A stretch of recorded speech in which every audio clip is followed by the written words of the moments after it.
Olá pessoal! Sejam bem-vindos ao Histórias que o Mundo Conta. Você já ouviu falar de um homem que conseguiu viver várias vidas em uma só, enganando todo mundo e saindo impune de situações que parecem saídas de um filme? Se não, então se prepare, porque hoje vamos falar sobre Ferdinand Valdemara, mais conhecido como o Grande Impostor. Esse cara não era um criminoso qualquer, ele era o mestre da enganação, conseguindo se passar por médico, monge, professor universitário e até por cirurgião da Marinha, sem nunca ter estudado para nada disso. Mas antes de a gente entrar nas suas aventuras malucas, vamos dar um passo atrás e entender quem foi esse homem. Quem era Ferdinand Valdemara? Demara nasceu em 1921, nos Estados Unidos. Ele veio de uma família até que confortável, mas as coisas mudaram quando seu pai perdeu o emprego durante a Grande Depressão. Ferdinand, ainda jovem, começou a se rebelar contra o sistema, achando que a melhor forma de viver a vida era enganando o mundo. E olha, ele foi muito longe com essa filosofia. Desde cedo, Demara percebeu que ele tinha um talento especial, conseguir a confiança das pessoas. Ele não era violento, não era agressivo. Ele simplesmente usava o carisma e a inteligência para enganar qualquer um que aparecesse na sua frente. Aos 16 anos, ele fugiu de casa para se juntar a um mosteiro trapista, mas logo ficou entediado com a vida monástica e decidiu que viveria de forma muito mais dinâmica. O início das farsas. A vida de impostor de Demara começou depois que ele deixou o mosteiro. Ele se alistou no exército dos Estados Unidos, mas logo desertou e inventou a sua primeira identidade falsa. A partir daí, foi só ladeira abaixo, ou ladeira acima, se você considerar que ele foi ficando cada vez mais audacioso. O que é curioso em Demara é que ele não buscava dinheiro com suas fraudes. Não, o que ele queria mesmo era status, poder e, acima de tudo, a aventura de viver várias vidas diferentes. Ele gostava de sentir que podia ser qualquer um, em qualquer lugar, e era exatamente isso que ele fazia. Demara conseguiu diplomas falsos, assumiu identidades fictícias e se infiltrou em diversas instituições respeitadas. Mas seu golpe mais famoso aconteceu durante a Guerra da Coreia, quando ele se fez passar por cirurgião a bordo de um navio da Marinha Canadense. Sim, você ouviu bem, um cirurgião.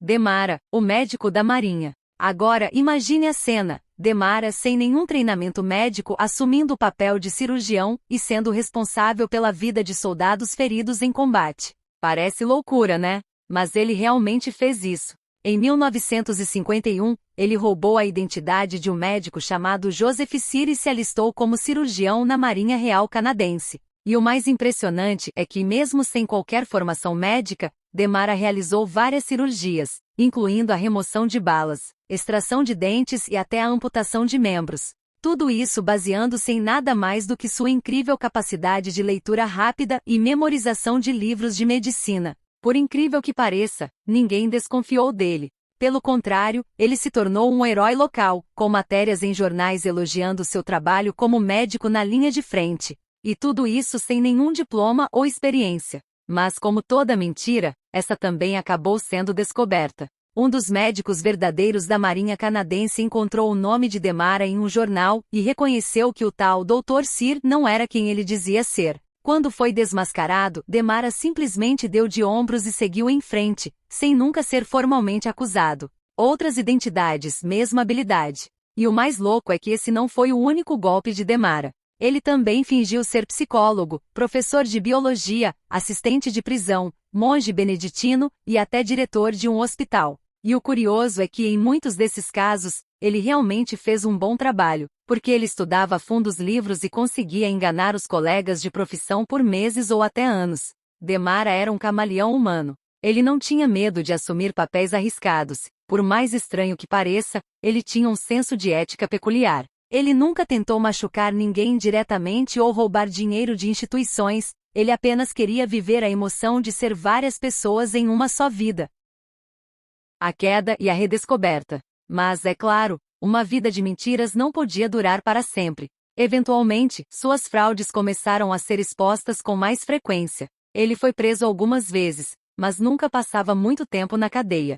Sua habilidade de convencer os outros de que ele era alguém importante parecia funcionar até mesmo com o sistema judicial. Embora ele tenha enganado inúmeras pessoas e instituições, Demara não era considerado um homem cruel ou malicioso. Ele não parecia ter a intenção de prejudicar diretamente os outros. Em vez disso, o que ele buscava era o desafio e a adrenalina de ser outra pessoa, de se reinventar e de ver até onde conseguia chegar sem ser pego. Essa dualidade em sua personalidade fez com que muitos o enxergassem mais como um aventureiro do que como um criminoso comum. No entanto, é importante notar que por trás de suas façanhas, havia também uma grande solidão. A vida de Demara era marcada por instabilidade constante, e ele nunca conseguiu estabelecer relacionamentos duradouros ou manter uma carreira legítima. A cada nova identidade, ele tinha que deixar para trás qualquer conexão que tivesse criado, o que deve ter sido emocionalmente desgastante. No final, suas ações eram movidas tanto por uma necessidade de escapar da rotina quanto por uma fuga de si mesmo. Nos anos seguintes, Demara tentou se manter fora dos holofotes, trabalhando como consultor e até fazendo uma ponta no cinema, mas seu nome já estava gravado na história como o maior impostor que o mundo já conheceu. O legado de Demara.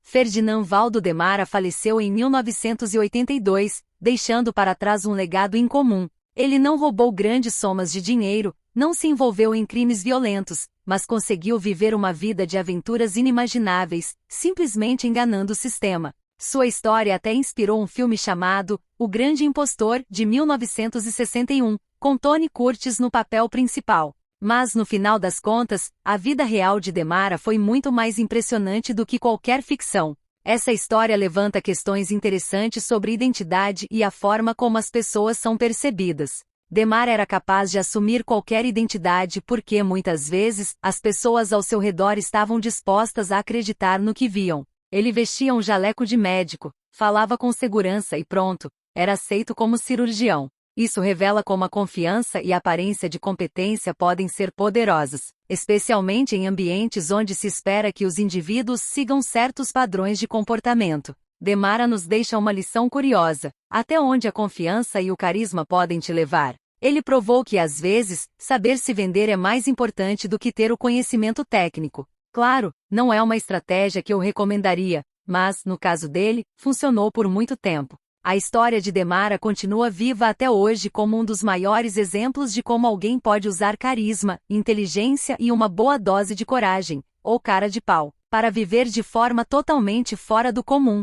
Ele nos faz pensar sobre o que significa ser quem somos e até onde as aparências podem nos levar. No final, Ferdinand Valdo Demara foi um mestre em ser qualquer um menos ele mesmo. Então, o que achou dessa história maluca? Ferdinand Valdo Demara, o homem que viveu 1000 vidas, todas baseadas em mentiras, mas que de algum jeito, conseguiu deixar sua marca no mundo. Curtiu essa história? Se gostou, não esquece de deixar seu like, compartilhar com os amigos e se inscrever no canal Histórias que o Mundo Conta, para não perder nenhum episódio. Até a próxima!